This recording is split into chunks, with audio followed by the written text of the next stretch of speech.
제가 주님은 살아나셨습니다 라고 인사를 하면 성도님들께서는 그분은 정말로 살아나셨습니다 이렇게 화답하시기 바랍니다.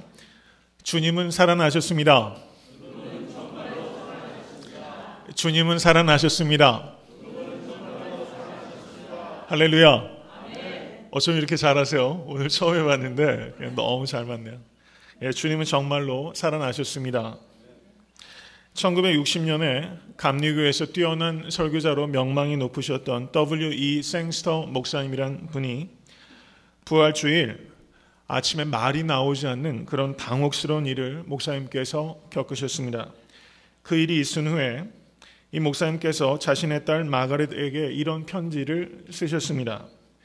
부활절 아침에 깨어났는데 그분은 살아나셨습니다 라고 외칠 수 있는 목소리가 나오지 않는다는 것은 끔찍한 일이란다. 하지만 목소리가 나오는데 외치고 싶지 않은 것은 훨씬 더 끔찍한 일이겠지 라고 말한 거예요. 여러분 이 의미를 깊이 생각하실 수 있기를 간절히 바랍니다. 부활을 외치고 싶으십니까? 아멘. 만약에 부활을 외치고 싶지 않다면 그것은 말 자체가 나오지 않는 일보다 훨씬 더 끔찍한 일이라는 것을 우리가 깊이 생각해야 될 것입니다. 안식일이 다하여 가고 안식 후 첫날이 되려는 미명에 막달라 마리아와 다른 마리아가 무덤을 보려고 갔습니다. 마가복음 16장 2절을 보시면 막달라 마리아와 다른 여인들이 무덤에 갔을 때를 새벽 이른 아침이라고 기록하고 있습니다. 그때 그 성경 원어로 프로이라는 단어가 사용되고 있는데 그 프로이라는 단어의 뜻은 새벽 3시부터 새벽 6시까지의 그 기간을 의미하는 매우 이른 아침을 가리키는 것입니다. 예수님께서 운명하신 것이 금요일 제9시 오후 3시에 운명하셨습니다. 그리고 무덤에 안치되신 것이 안식일이 시작하기 바로 직전인 금요일 밤 6시 직전에 예수께서 무덤에 매장되신 것입니다. 그리고 이제 주일 아침 오전 3시부터 6시경에 여인들이 무덤가로 갔을 때 예수께서 부활하신 것입니다. 할렐루야. 그러니까 예수께서 무덤에 계신 시간이 어느 정도 되는 거예요? 약 36시간 어간 정도를 예수께서 무덤에 계셨던 것입니다. 막달라 마리아와 다른 마리아가 무덤을 보려고 갔다라고 기록하고 있습니다. 마가복음 15장 47절을 보시면 막달라 마리아와 요새의 어머니 마리아가 예수 둔 곳을 보더라라고 말씀하고 있어요. 이 여인들은 예수께서 어디에 매장되었는지를 정확하게 그 위치를 알고 있었던 것입니다. 그렇기 때문에 사람들 중에 예수님의 무덤을 이 여인들이 잘못 찾아갔다는 것은 전혀 근거가 없다는 것을 기억하실 수 있게 되기를 바랍니다. 마가복음 16장 1절은 예수께 바르기 위하여 향품을 사다 두었다라고 기록하고 있습니다. 그리고 마가복음 16장 3절은 이 여인들이 무덤으로 향하면서 누가 무덤 문에서 돌을 굴려 주리오 라고 말하면서 여인들이 서로 염려하는 내용이 기록되어 있습니다. 누가 돌을 굴려줄지 아무런 대책도 없이 이 여인들은 예수님의 무덤으로 달려갔던 것입니다. 그런데 요한복음 19장 39절을 보시면 니고데모가 몰약과 침향 섞은 것을 100근쯤 사다 두었다라고 기록하고 있습니다. 그렇기 때문에 여인이 예수의 몸에 바르려고 안식일이 지난 후 향품을 사다 놓은 것은 아무 필요가 없는 것이라는 것입니다. 이미 니고데모가 100근이나 되는 향품을 준비해 놓았기 때문에 이 여인이 예수께 바르려고 향품을 산 것은 전혀 불필요한 일이었다는 것입니다. 그뿐만 아니라 예수님의 무덤은 아리마대 요셉의 무덤입니다. 그것은 큰 무덤이었어요. 거기에는 큰 돌이 막고 있었습니다. 그렇기 때문에 여인들이 무덤가에 간다고 해도 그 큰 돌을 옮긴다는 것은 불가능한 일이었다는 것입니다. 향품을 사는 것은 불필요한 일이었고 큰 돌을 옮기는 것은 불가능한 일이었어요. 이 여인이 불필요하고 불가능한 일을 하기 위해서 새벽 3시부터 6시 사이에 새벽 이른 미명에 예수의 무덤가로 달려갔다는 것입니다. 그런데 어느 누가 이 여인들의 불필요하고 불가능한 일들을 어리석은 일이라고 책망할 수 있겠습니까? 이 여인들처럼 한 번도 어리석을 만큼 예수를 사랑해 보시지 못하셨다면 그것을 회개하실 수 있게 될 간절히 바랍니다. 만약에 이 여인들이 예수의 무덤에 가는 것이 돌을 옮길 수 없기 때문에 가나마나한 불필요한 일이기 때문에 만약에 무덤에 가기를 포기했다면 어떤 일이 발생합니까?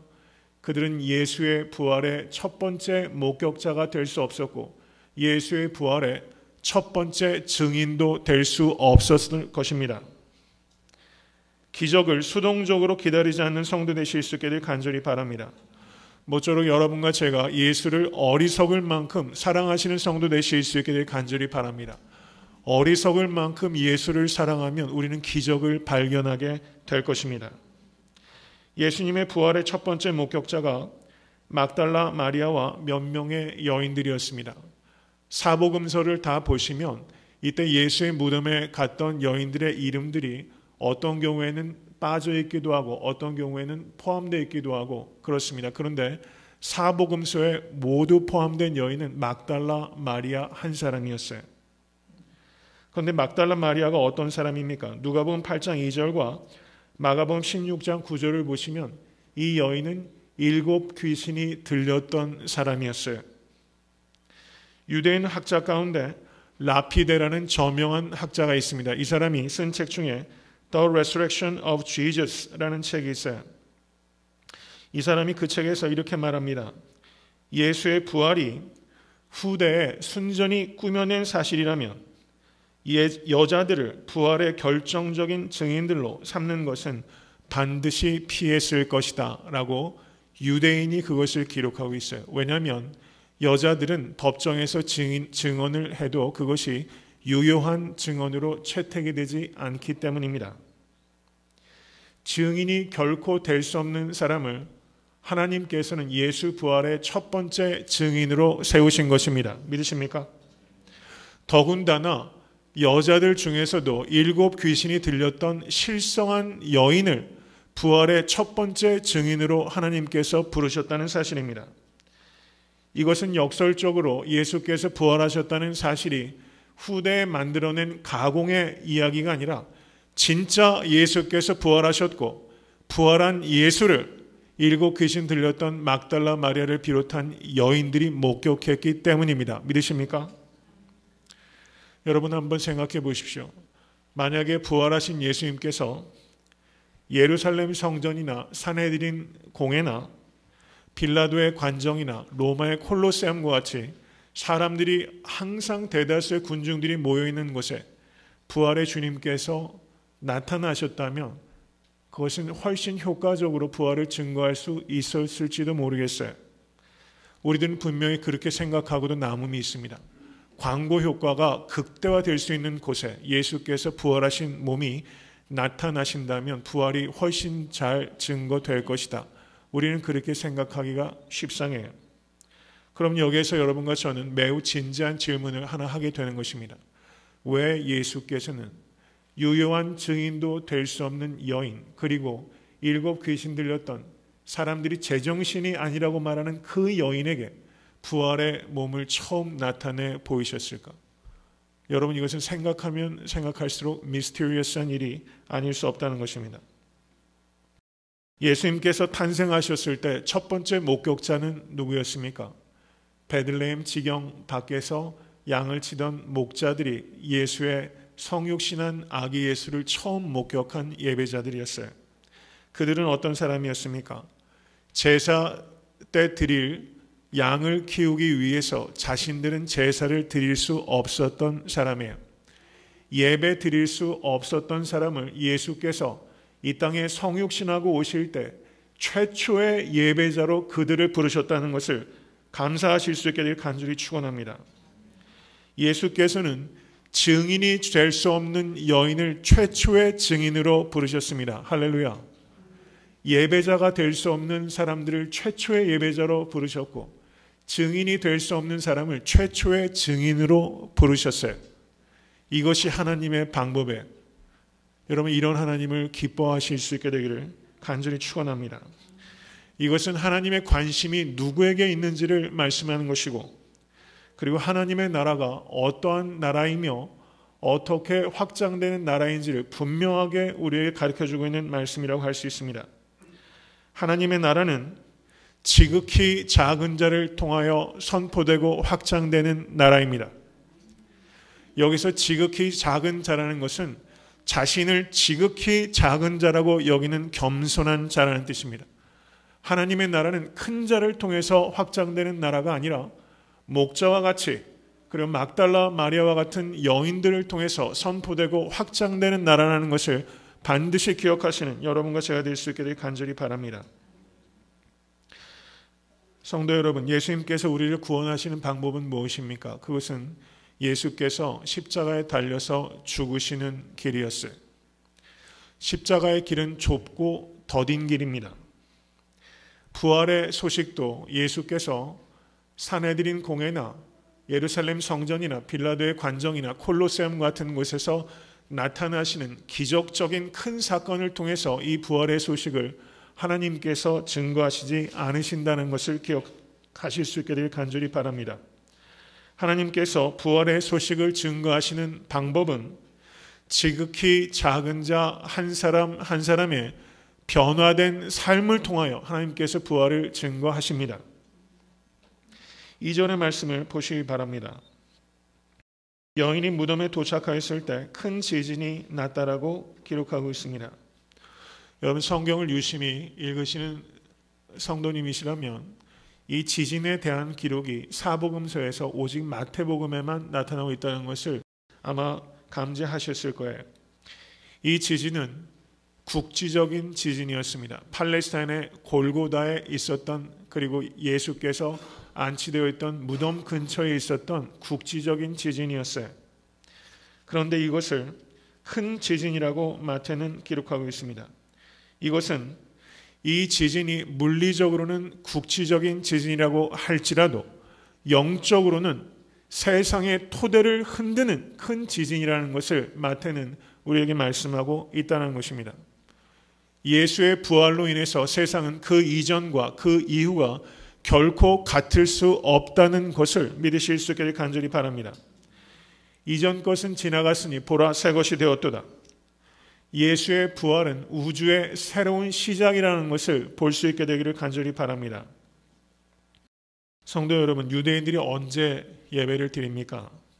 하나님께서 6일 동안 창조하시고 마지막 7째 날에 쉬시는 날을 저들이 기억하고 기념하며 거룩하게 안식일에 저들이 예배를 드려요. 그런데 그리스도인들은 언제 예배를 드립니까? 우리는 안식일에 예배 드리는 사람이 아니라 일주일에 7째 날에 예배를 드리는 사람이 아니라 한 주의 첫째 날에 예배를 드리는 것입니다. 왜 그렇습니까? 예수께서 부활하신 사건이 우주의 새로운 시작이기 때문입니다. 그날은 어떤 날입니까? 새 창조의 시작이기 때문입니다. 믿으십니까? 유대인들은 창조가 마무리된 날 휴식하기 위해서 제7일에 예배드리지만 그리스도인들은 예수의 부활이 우주의 새 창조의 시작이기 때문에 그 한 주의 첫째 날에 하나님께 예배 드리는 거예요. 여러분, 이것을 정확하게 분별하실 수 있게 간절히 바랍니다. 예수 그리스도의 부활의 사건은 큰 지진이었어요. 우주의 새로운 시작을 알리는 빵빠레와 같은 사건이 바로 예수 그리스도의 부활입니다. 물리적으로 지진이 일어나게 되면 어떤 일이 벌어집니까? 땅이 깨어져요. 그런데 예수께서 부활하신 사건은 사망의 벽을 깨뜨린 것입니다. 믿으십니까? 그래서 예수 그리스도께서 부활하신 사건은 2000년 전에 있었던 추억거리가 아니라, 그 지진은 그때만 울렸던 지진이 아니라, 여러분 오늘 설교의 제목이 뭐죠? 부활의 여진이에요. 그 부활의 영적인 큰 지진의 여진이 모든 시대와 모든 사람에게 울려 퍼져야만 되는 것입니다. 믿으십니까? 마태복음을 보시면 또 하나 마태복음에만 기록되어 있는 것이 주의 천사가 돌을 굴려내고 그 위에 앉았다라고 기록하고 있는 2절의 말씀입니다. 여러분, 여기에서 제가 한번 질문을 던질게요. 여기에서 천사들이 돌을 굴린 것은 예수께서 무덤에서 나오시도록 하기 위해서입니까? 아니면 여인들이 무덤으로 들어가도록 하기 위해서입니까? 전자입니까? 후자입니까? 아니면 둘 다라고 생각하시는 분 혹시 계십니까? 여러분, 예수님께서 요한복음 20장을 보시면 제자들이 두려워해서 문을 겹겹이 저들이 닫고서 두려워 떨고 있었어요. 그런데 예수께서 문을 열고 들어가지 아니하셨어요. 어떻게 하셨습니까? 예수께서 통과해서 들어가셨어요. 예수는 부활의 몸을 입으신 것입니다. 그리고 거기를 통과해 가셨어요. 예수께서는 이 돌을 치워야 될 필요가 없으셨던 분이에요. 그러면 천사들은 누구를 위해서 이 돌을 치웠어요? 이 힘없는, 누가 돌을 굴려줄 거라고 염려했던 이 여인들을 위해서 천사가 이 돌을 옮겨준 거예요. 저는 이런 하나하나 이 섬세한 표현들이 얼마나 마음에 타치가 되는지 몰라요. 여러분, 이 돌은 죽음의 권세입니다. 여러분들을 억누르는 수많은 권세들을 상징하는 것이 이 바로 돌덩어리라고 할 수 있어요. 이 큰 돌을 누가 옮깁니까? 하나님께서 옮겨주시는 거예요. 내 힘으로 도저히 옮길 수 없는 큰 돌이 있어요. 여러분, 어리석을 만큼 주님을 사랑하실 수 있게 되길 간절히 축원합니다. 여러분, 누군가를 한번 그렇게 사랑해 보셨어요?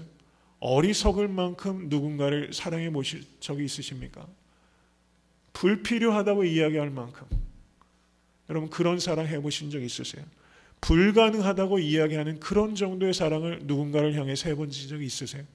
여러분, 그 대상이 예수가 되실 수 있기를 간절히 바랍니다. 그렇게 사랑하면 이 돌이 터져 나가는 거예요. 사람이 옮길 수 없는 이 돌이 굉음을 내면서 옮겨지는 것입니다. 천사들은 뭐라고 말합니까? 그 누우셨던 자리를 보라라고 말씀하셨어요. 여기에서 우리가 깊이 생각해야 되는 것은, 여러분, 예수께서 야이로의 12살 난 그 딸을 살리셨어요. 그리고 나사로도 살리셨어요. 그러면 그들이 살아난 것과 예수께서 다시 살아난 것은 어떤 차이가 있습니까? 왜 예수님을 부활의 첫 열매라고 합니까? 그들도 살아나지 않았습니까? 여기에는 그런데 분명한 차이가 있다는 거예요. 나사로는 다시 죽었습니까? 계속해서 살고 있습니까? 그의 몸은 다시 죽을 수밖에 없는 몸이었어요. 그는 죽기 이전의 몸으로 완전히 동일하게 회복된 것뿐입니다. 그런데 예수께서는 죽기 이전의 몸에서 변형되셔서 어떻게 되셨습니까? 문과 벽을 통과하시는 부활의 몸으로 부활하신 거예요. 그래서 나사로가 다시 살아난 것은 소생이라고 말할 수 있고, 예수께서 다시 살아나신 것은 부활이라고 말하는 것입니다. 믿으십니까? 그래서 예수의 부활은, 이것은 부활의 첫 열매라고 우리가 고백하는 거예요. 이것은 첫 열매 이후에는 수많은 열매가 뒤따라온다는 것을 의미하는 것입니다. 믿으십니까? 우리가 부활하게 되면 나사로가 다시 회복한 몸과 같은 썩어질 몸을 입는 것이 아니라 다시 썩지 아니할 예수의 몸과 같이 변형될 것입니다. 믿으십니까? 4절의 말씀을 보세요. 수직하던 자들이 저를 무서워하여 떨며 죽은 사람과 같이 되었더라. 여기에는 사도 마태 풍자가 있어요. 이 파수꾼들은 어떤 일을 위해서 보내진 사람입니까? 이 사람들은 죽은 예수의 시신을 지키라고 보내진 사람이에요. 그런데 죽었던 예수는 살아나셨고 살았던 파수꾼들은 죽은 자처럼 되어버린 거예요. 여기에 사도 마태의 풍자가 기록되어 있는 것입니다. 그리고 그 뒤에 천사가 여자들에게 말합니다. 너희는 무서워 말라. 십자가에 못 박히신 예수를 너희가 찾는 줄을 내가 아노라. 그가 여기 계시지 않고 그의 말씀하시던 대로 살아나셨느니라. 와서 그의 누우셨던 곳을 보라. 또 빨리 가서 그의 제자들에게 이르되 그가 죽은 자 가운데서 살아나셨고 너희보다 먼저 갈릴리로 가시나니 거기서 너희가 배우리라 하라. 보라, 내가 너희에게 일렀느니라. 라고 천사들이 막달라 마리아와 여인들에게 이야기를 했습니다. 여기에서 중요한 것은 5절의 말씀입니다. 부활하신 예수님은 어떤 예수님입니까? 십자가에 못 박히신 예수님이에요. 우리는 십자가에 못 박히신 예수님과 부활하신 예수님을 증거하는 것입니다. 복음은 이 두 가지를 증거하는 것입니다. 어느 하나만 증거하는 것이 아니라 십자가에 못 박히신 예수님과 부활의 예수님을 증거하는 거예요. 예수께서 부활하셨기 때문에 예수 그리스도의 십자가가 대속의 의미를 갖게 되는 것입니다. 믿으십니까? 여기에서 부활을 부인하는 세상 사람들의 많은 논리들이 있어요. 그 중에 하나를 제가 또 말씀드리고자 합니다. 많은 사람들이 예수의 부활을 부인하기 위해서 한 가지 내놓는 억지가 무엇인가 하니 예수께서 죽지 아니하셨다는 사실이에요. 예수께서 죽은 것 같이 보일 만큼 혼수 상태에 빠졌다라고 주장하는 것입니다. 주후 2세기에 켈수스라는 기독교 신앙을 반대하던 사람이 이렇게 주장을 폈어요. 얼마나 터무니없는지 한번 생각해 보십시오. 예수는 죽지 않았으며 막달라 마리아의 간호를 받다가 건강을 회복한 것이다. 하지만 40일 후에 그의 상처가 다시 도졌으며 예수는 죽었고 그래서 은밀하게 장사되었다라고 말한 거예요. 이런 주장을 피면서 예수께서 완전히 죽지 않았다는 것입니다. 그러나 여러분, 우리가 이성적으로 깊이 생각해 보실 수 있게 되기를 바랍니다. 만약에 이들의 주장처럼 예수께서 죽지 아니하셨다가 회복된 것에 불과하다면 그런 류의 회복은 예수를 부인했던 제자들을 결코 그렇게 바꿀 수 없다는 사실입니다. 단지 혼수 상태였다가 다시 회복된 예수를 제자들이 이토록 예배한다는 것은 사실은 전혀 가능하지 않다는 억지라는 것을 우리는 깊이 생각할 수 있게 되길 간절히 바랍니다. 그가 죽은 자 가운데서 살아나신 것입니다. 믿으십니까? 그리고 그것은 예수께서 말씀하시던 대로 살아나신 것입니다. 믿으십니까? 예수께서 말씀하시던 대로 살아났다는 것을 믿는 사람은 예수께서 말씀하시던 대로 역사의 마지막에 다시 오늘 말씀 우리가 암송했던 것처럼 주께서 호령과 천사장의 소리와 하나님의 나팔로 친히 하늘로부터 강림하시리니 믿으십니까? 그렇게 강림하실 것을 우리는 믿는 거예요. 그렇기 때문에 부활신앙은 반드시 종말의 신앙으로 발전하게 되는 것입니다. 11절에서 15절의 말씀을 보시면 파수꾼들이 대제사장들에게 가서 이 당혹스러운 일들에 대해서 보고하자 12절 말씀을 보십시오. 군병들에게 돈을 많이 주었다라고 이야기를 하고 있어요. 뇌물을 많이 쓴 거예요. 15절에도 군병들이 돈을 받고 라고 말하면서 돈을 받았어요. 여러분, 세상 사람들은 이익을 따라서 진리를 질식시킨다는 것을 우리가 기억해야 돼요. 여러분, 우리들은 어떤 모습을 가지고 살아가고 있습니까? 그리고 대제사장들이 이들에게 가리킨 말이 이런 거였어요. 예수의 시신을 제자들이 도적질해 갔다라는 겁니다. 여러분, 세상에 돌아가는 일들을 한번 보세요. 911 그 사건도 여러 가지 이야기들이 굉장히 많죠. 음모론 굉장히 많습니다. 천안함이 폭침되었을 때도 그것에 대해서 이러쿵 저러쿵, 여러분 현대에서 벌어지는 일들이에요. 그것에 대해서 요즘같이 첨단의 과학을 가지고 있는 시대에도 우리가 직접 목격하고 그리고 대한민국의 장병이 죽은 일에 대해서도 여러분 여러 가지 이야기들이 있어요. 음모론이 세상에 팽배합니다. 예수께서 죽으셨다가 부활하신 이 일에 대해서도 이 또 다른 음모론이 있는 거예요. 그것은 무엇인가 하니 제자들이 훔쳐갔다는 거예요. 여러분, 분명히 부활을 믿지 않는 사람들이 이런 논리를 가지고 여러분들을 코너에 몰아붙일 거예요. 그럼 이것을 깊이 생각해야 됩니다. 1993년에도 그렇게 오래전이 아닙니다. A.W. 윌슨이라는 학자가 이렇게 주장했어요. 제자들이 예수의 시신을 갈릴리에 매장하기 위해서 훔쳐갔다는 주장이 1993년에도 버젓이 나왔던 거예요. 그리고 더 웃긴 것은 이런 주장도 있었던 거예요. 예수의 형제인 야고보서를 쓴 야고보가 예수와 매우 닮았기 때문에 야고보를 보고 부활의 예수님이라고 오인했고 그런 이야기가 퍼져나간 것이다. 저는 이러한 여러 가지 이걸 학설이라고 해야 될지 뭐라고 해야 될지조차 저는 당혹스러움을 느껴요. 그런데 어떻습니까? 진리를 부인하기 위해서는 세상 사람들은 비이성적일 수 있다는 것을 우리가 깊이 생각해야 돼요. 예수께서 부활하신 사건은 우리가 비이성적인 것을 믿는 것이 아니라 그것이 사실이기 때문에 믿는 것입니다. 믿으십니까? 저는 여인들이 무덤을 잘못 찾아갔다는 주장은 허구라는 것을 간략하게 말씀을 드렸어요. 그리고 예수께서 혼수 상태였다는 주장에 대해서도 그것이 허구라는 것을 제가 간단하게 논박했습니다. 이제 예수의 시신을 훔쳐갔다는 주장에 대해서 좀 더 상세하게 말씀을 드리고자 합니다. 여러분, 코난 도일이 쓴 셜록 홈즈라는 추리소설을 아마 좋아하신 분들이 많이 계실 거예요. 여자분들도 추리소설 좋아하신 분들 많이 있더라고요. 이 셜록 홈즈에 나오는 말 중에 의미 있는 이야기가 있어요. 거기에 이런 이야기 있습니다. 불가능한 것을 제거했을 때 남겨진 것은 무엇이든지 아무리 있을 법하지 않아 보여도 진실임에 틀림없다 라고 말했어요. 이것이 탐정의 수사하는 방법이라는 거예요.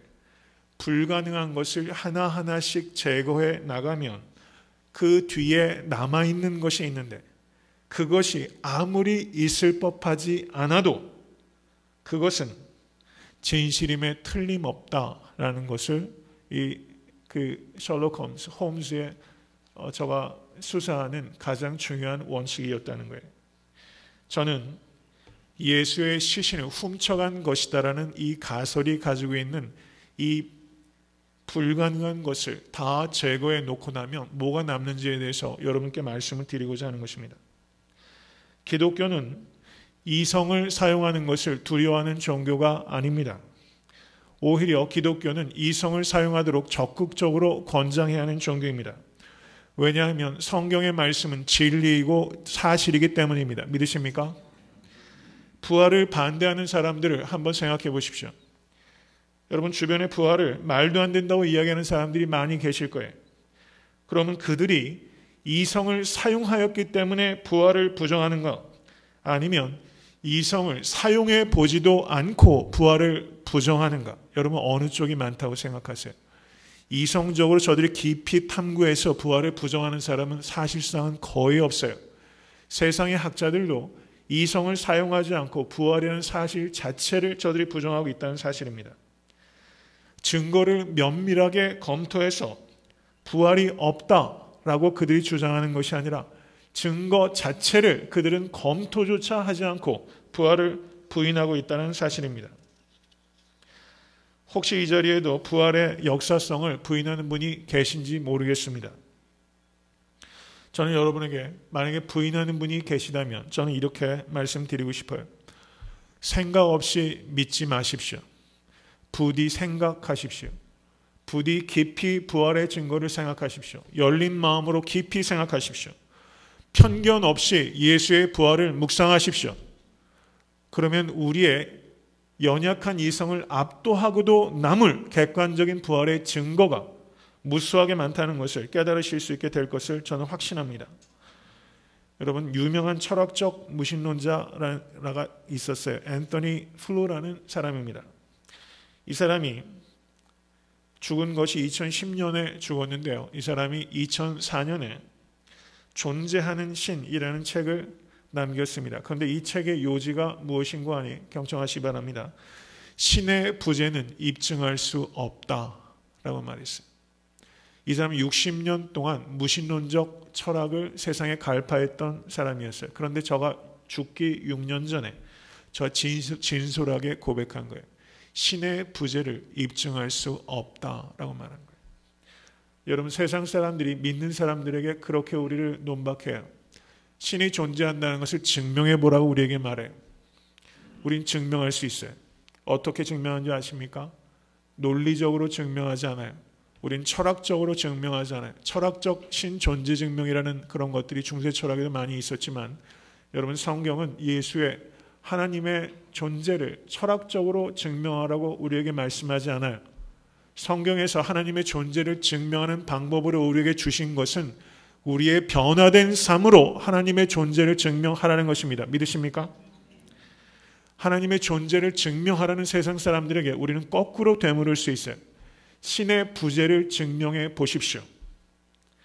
여러분 무신론적 철학자도 60년 동안 그것을 증명하지 못했어요. 여러분 깊이 생각하십시오. 만약에 이 자리에서 하나님의 하나님 되심을 아직도 미심쩍어 하고 계신 분이 계시다면 이성적으로 생각하십시오. 신의 부재를 여러분들이 정말로 입증할 수 있는지를 한번 생각해 보세요. 입증할 수 없어요. 이것을 깊이 생각하실 수 있기를 간절히 바랍니다. 예수께서는 부활하셨습니다.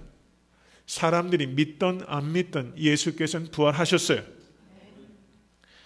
로마의 파수꾼 모르게 돌을 굴려내고 예수의 시신을 도적질했다는 주장은 실제 가능하지 않아요. 이것이 첫 번째 논박입니다. 두 번째는 동기적인 난점이 있어요. 나사렛 비문이라는 그 고고학에서 발견된 비문을 보시면 예수님 당시에 로마 황제의 칙령이 나사렛 비문의 기록으로 남아있어요. 그 내용이 이것입니다. 어느 누구도 여한 경우에도 망자를 어지럽히지 않도록 하라. 그렇지 않으면 그런 사람들에게 무덤 약탈의 죄로 사형을 내리는 것이 나의 뜻이다. 이것이 로마 황제의 칙령이었어요. 그러면 예수의 시신을 훔친다는 것은 무엇을 건 거예요? 목숨을 건 일이었어요. 그런데 생각해 보십시오. 불과 36시간 전에 살아계셨던 예수를 부인하고 다 도망간 사람들이 도대체 왜 36시간 뒤에 사형받을 것을 각오하고 예수의 시신을 훔친단 말입니까? 이들의 동기는 결코 설명이 되지 않아요. 그리고 세 번째, 이 모든 난점들에도 불구하고 제자들이 예수의 시신을 훔쳤다고 우리가 억지로라도 가정한다면 마지막으로 도저히 해결되지 않는 하나의 문제가 있어요. 그것은 무엇입니까? 여러분, 거짓말을 우리가 하면서 살 때가 있어요. 그렇지 않아요? 그런데 거짓말을 왜 합니까? 우리가 어려움을 피하기 위해서, 고난을 회피하기 위해서, 의도적이든 의도적이지 않든 우리는 고난을 피하기 위해서 거짓말을 해요. 고난 받기 위해서 거짓말하지 않습니다. 지금 예수님의 제자들이 예수님의 시신을 훔쳐갔다면 그들은 예수의 부활이 거짓말이라는 것을 알고 있는 것이고, 이 거짓말을 증거하기 위해서 그들은 죽어갔어요. 그들은 사도 요한을 빼고는 다 순교했고, 사도 요한도 마지막까지 고난을 겪은 사람이에요. 순교하기 위해서 거짓말을 만든다라는 것은, 이것은 도저히 해결되지 않는 난점이라는 사실입니다. 제가 일전에도 말씀을 드렸던 일본의 소설가인 엔도 슈샤쿠라는 소설가가 예수의 생애와 그리스도의 탄생이라는 책에서 저가 이렇게 질문을 던집니다. 여러분 깊이 생각하십시오. 예수가 살아있을 때 그를 배신한 제자들이 어떻게 예수가 돌아가신 후에 죽음도 두려워하지 않으면서 그토록 강렬한 신앙의 소유자가 될 수 있었을까? 여러분, 이렇게 질문하는 게 이성이에요. 소설가의 이성입니다. 그리고 그 사람의 대답은 이렇게 말했어요. 오직 예수 그리스도의 부활만이 해답이다. 이런 말이 있습니다. 정승댁 개가 죽은 데는 사람들이 찾아가도 정승 죽은 데는 찾아가지 않는다는 말이 있어요. 산 예수를 버렸던 제자들이 죽은 예수를 위해서 죽는다는 것은 그들이 부활하신 예수를 만났기 때문이라고 밖에는 설명할 수 없는 것입니다. 믿으십니까? 여러분, 파스칼의 정의라는 그 수학 공식을 잘 아시죠? 파스칼은 위대한 수학자요, 철학자였고 신학자였습니다. 파스칼이 이런 말을 했어요. 나는 자기 목을 내놓는 증인들의 말은 기꺼이 믿습니다. 여러분, 사도들은, 그리고 위대한 믿음의 선생들은 예수 그리스도의 부활을 증거하기 위해서 이 땅에 아낌없이 순교의 피를 흘렸어요. 저는 그들이 순교의 피를 흘리면서 거짓인 줄 아는 것을 위해서 순교의 피를 흘렸다, 결코 그렇게 생각할 수 없습니다. 제자들은 진짜 부활하신 주님을 만났던 것입니다. 9절의 말씀을 보시기 바랍니다. 이제 제자들에게 알게 하려고 다름질을 하던 여인들에게 예수께서 나타나셨어요. 그리고 뭐라고 이야기하십니까? 평안하뇨 라고 인사를 하셨어요. 영어 번역을 보니까 greetings라고 번역했어요. 그런데 실제 성경 원어는 카이로라는 단어입니다. 카이로. 이 카이로라는 단어가 어떤 뜻인가 하니 기뻐하다라는 뜻이에요.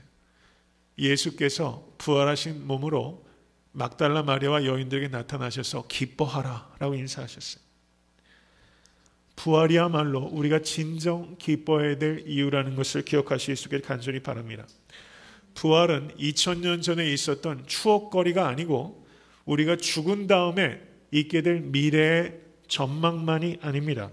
부활은 지금 이곳에서 우리의 현실이 되어야 된다는 것을 기억하실 수 있기를 간절히 바랍니다. 그런데 어떻습니까? 많은 사람들이 부활을 믿음에도 불구하고 이 부활과 내 삶을 연결시키지 못해요. 도대체 부활을 믿는다는 것이 내 신앙생활과 사회생활과 가정생활에서 어떻게 영향을 끼치는지를 이해를 하지 못하고 적용하지 못하고 있는 것이 사실입니다. 부활은 우리가 죽은 이후에나 의미를 갖게 되는 그런 것이 아니라는 것을 기억하십시오. 성경은 부활을 증언합니다. 그런데 부활을 말씀하실 때 우리 보고 부활을 믿으라고 부활을 가리키는 것이 그게 전부가 아니에요. 성경은 우리에게 부활을 가리키십니다. 그 이유는 부활을 살라라고 가리키시는 거예요. 저를 한번 따라해 보십시오. Practice resurrection. 이 말을 기억하세요. 이것은 절묘한 말입니다. Practice resurrection. 이 말은 원더베리라는 사람이 말했던 이야기예요. Practice resurrection. 유진 피터슨이 자신의 책에 이 원더베리의 이 프레이즈, 이 텀을 그대로 사용했어요. 그리고 그 제목으로 책을 만들었어요. 그리고 이것은 절묘한 표현이다. 이렇게 말했어요. 로마서 6장 4절은 그러므로 우리가 그의 죽으심과 합하여 세례를 받음으로 그와 함께 장사되었으니 이는 아버지의 영광으로 말미암아 그리스도를 죽은 자 가운데서 살리심과 같이 우리를 또한 새 생명 가운데서 행하게 하려 함이니라. 믿으십니까? 예수 그리스도의 부활은 우리를 새 생명 가운데서 행하도록 하기 위해서 예수께서 부활하셨어요. 마태복음 28장 20절에 마태복음 마지막 장입니다. 예수님께서 제자들에게 이렇게 말씀하셨어요. 내가 세상 끝날까지 너희와 항상 함께 있으리라. 믿으십니까? 예수님께서 부활하셨습니다. 그런데 부활하신 예수님께서는 세상 끝날에 우리와 함께 하신다고 말씀하신 것이 아니라 세상 끝날까지 우리와 함께 하신다고 하셨어요. 이 말은 부활의 주님은 그저 마지막 날에 우리가 만나게 될 현실이 아니라 세상 끝날까지 지금 이곳에서 현재적으로 우리의 삶 속에서 우리에게 만나시는 주님이시라는 것을 주님께서 가르쳐 주신 것입니다. 부활은 무엇입니까? 저를 따라 하십시오. 심지어 죽음도 끝이 아니다. 부활의 의미는 간단하게 요약하자면 그거예요. 심지어 죽음도 끝이 아니다. 여러분, 세상에 많은 사람들이 죽음은 삶의 끝이라고 생각해요. 그렇지만 부활신앙은 심지어 죽음도 인생의 끝이 아니다 라고 선언하는 것입니다. 그렇기 때문에 부활신앙을 믿는 사람은 삶의 어떠한 고난의 직면에도 부활신앙으로 그것을 이길 수 있는 것입니다. 심지어 죽음도 끝이 아니기 때문입니다. 할렐루야. 믿으십니까? 9절의 말씀을 보세요. 여자들이 예수님의 발을 붙잡고 경배했다라고 말합니다. 요한복음 20장 17절을 보시면 이렇게 기록합니다. 예수께서 이르시되 나를 만지지 말라. 내가 아직 아버지께로 올라가지 못하였노라. 너는 내 형제들에게 가서 이르되 내가 내 아버지 곧 너의 아버지 내 하나님 곧 너의 하나님께로 올라간다 하라 라고 말씀하셨어요. 그리고 이 여인에게 뭐라고 말합니까? 가서 내 형제들에게 갈릴리로 가라 하라 라고 말씀하셨어요. 여러분, 막달라 마리아가 예수의 발을 꽉 잡았어요. 왜 잡았겠어요? 예수를 이제는 보내고 싶지 않은 거예요. 예수를 붙잡고 있고 싶은 거예요. 왜요? 예수를 사랑하기 때문에. 근데 예수님께서 뭐라고 말씀하세요? 나를 만지지 말라라고 말씀하셨어요. 예수께서 그 사랑을 몰라서가 아니에요. 나를 사랑한다면 나를 보내달라고 예수께서 말씀하시는 거예요. 왜 그렇습니까? 예수께서 막달라 마리아로부터 떠나고 이 땅에서부터 떠나 승천하셔야지만 저 천성에 우리를 위해 처소를 만들 수 있고 또 다른 보혜사 성령을 보내주실 수 있기 때문입니다. 믿으십니까? 부활의 주님을 이 여인은 붙잡고 있고 싶어 했었어요. 그렇지만 부활의 주님은 이 여인에게 가라고 명령하는 거예요. 그렇기 때문에 반드시 부활은 선교로 연결되는 것입니다.